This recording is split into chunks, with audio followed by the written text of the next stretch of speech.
एक और मासी गैंग का इंकशाफ हुआ है। ये गैंग सोल्जर बाजार थाने की हुदूद में सरगर्म था, जो है रायमा, रामीन और रहीमा को गिरफ्तार करके लॉकअप के पीछे पहुंचा दिया। वो सोना जो था वो ताहल रिकवर नहीं हो सका, लेकिन ये कि उस सोने के अंदर जो था वो 12 तलाई चूड़ियाँ थी, 3 सोने के सेट थे, 7 छोटे सेट थे, 3 लॉकेट, ब्रेसलेट और ये तकरीबन 42 तोला सोना था, जिसकी मालियत तकरीबन 2.5 करोड़ रुपए से ज़ायद बनती है। अस्सलाम वालेकुम नाज़रीन, खबर की असल खबर के साथ समीर कुरैशी आपकी खिदमत में हाजिर है।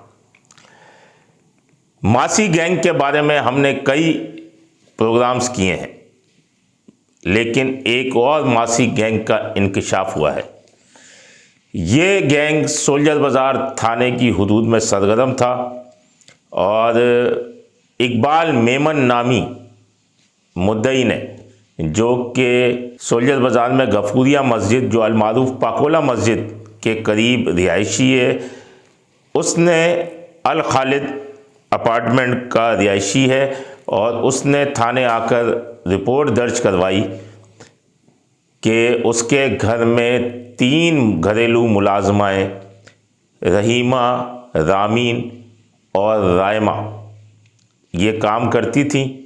पिछले 10 सालों से वो मुसलसल काम कर रही थी। उनका जेवर जो था वो बेड के नीचे होता था और इसके बारे में उनकी वाइफ जो थी उन्हें मालूम था और ये तीनों जो घरेलू मुलाजमाएँ मासियाँ जो थीं उन्हें पता था और इस पर जो है उन्होंने ज़कात के लिए, वज़न के लिए जब वो सोना निकालने की कोशिश की तो वहाँ पर सोने के डब्बे खाली पड़े हुए थे, यानी कुछ भी नहीं था वहाँ पर, जिस पर उन्होंने सोल्जर बाजार थाने से राब्ता किया, मुकदमा दर्ज करवाया, केस इन्वेस्टिगेशन में ट्रांसफ़र हुआ।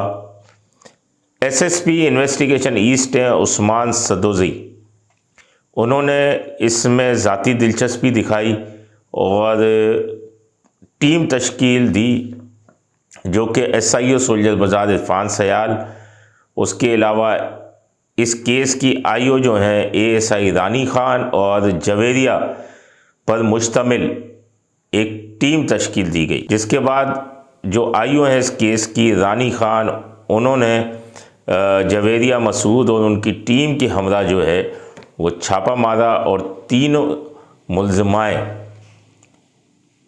जो है रायमा, रामीन और रहीमा को गिरफ्तार करके उन्हें लॉकअप के पीछे पहुंचा दिया। अब उनसे तफ्तीश जारी है, लेकिन वो सोना जो था वो ताहल रिकवर नहीं हो सका, लेकिन ये कि उस सोने के अंदर जो था वो 12 तलाई चूड़ियाँ थी, 3 सोने के सेट थे, 7 छोटे सेट थे, 3 लॉकेट, ब्रेसलेट और ये तकरीबन 42 तोला सोना था, जिसकी मालियत तकरीबन 2.5 करोड़ रुपए से ज़ायद बनती है। अब ये जेवरात कहाँ गए? तफ्तीश में या तो ये मासी गैंग है बहुत शातिर और होशियार है कि उन्होंने तफ्तीश में अब तक कोई इंकशाफात नहीं किए, या फिर ये इसमें बेगुनाह है। एफआईआर हो चुकी है, अगर ये बेगुनाह भी है चालान तो करना है, बाद में मालूम चलेगा कि ये गुनाहगार हैं या नहीं। लेकिन देखना ये है कि ऐसा तो नहीं हुआ कहीं कि घर के बेदी ने कोई लंका ढा दी हो, घर का ही कोई आदमी मुलविस हो, लेकिन मुद्दई ने मासियों पे शक का इजहार किया है तो यकीनन गिरफ्तारी भी हुई और चालान भी पेश होगा।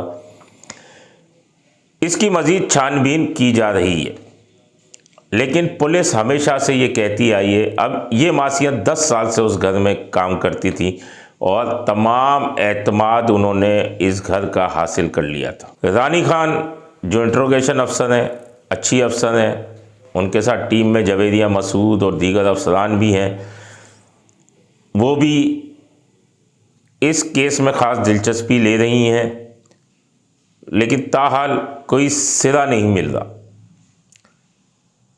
और छानबीन का सिलसिला जारी है। पुलिस हमेशा से ये कहती आई है कि जो भी घरेलू मुलाजमाएं रखें उनका डेटा ज़रूर थाने में जमा करवाया जाए। हमने इससे कबल भी एक प्रोग्राम किया था जिसमें बहादुराबाद मोहम्मद अली सोसाइटी के अंदर 100 तोला सोने की वारदात हुई थी, जो मासी गैंग ने की थी, जो नंद भावज थी, जिनकी सीसीटीवी फुटेज भी जो है सामने आई थी। और उसके बाद गुलशन इकबाल, नाजमाबाद, मलिर, डिफेंस और उसके अलावा जो है ज़मान टाउन है, वहाँ भी इसी तरह मासियाँ घरों का सफाइयाँ करती चली गई हैं। हम एक बार फिर अपने प्रोग्राम के तवस्सुत से ये बात बताएंगे कि कोई भी घरेलू मुलाजमा या मासियाँ रखें तो उनका डेटा थाने में ज़रूर जमा करवाएं, वरना इसी तरह ही दर बदर रहेंगे, लोग लुटते रहेंगे और मासी गैंग सरगर्म रहेंगे। ये मासियाँ दूसरे शहरों से आकर यहाँ कुछ अर्सा काम करके अपना एतमाद हासिल करती हैं और उसके बाद वारदात करके चली जाती हैं। अपने होस्ट समीर कुरैशी को इजाज़त दीजिए। अल्लाह निगहबान। Z110 न्यूज़, खबर की असल खबर।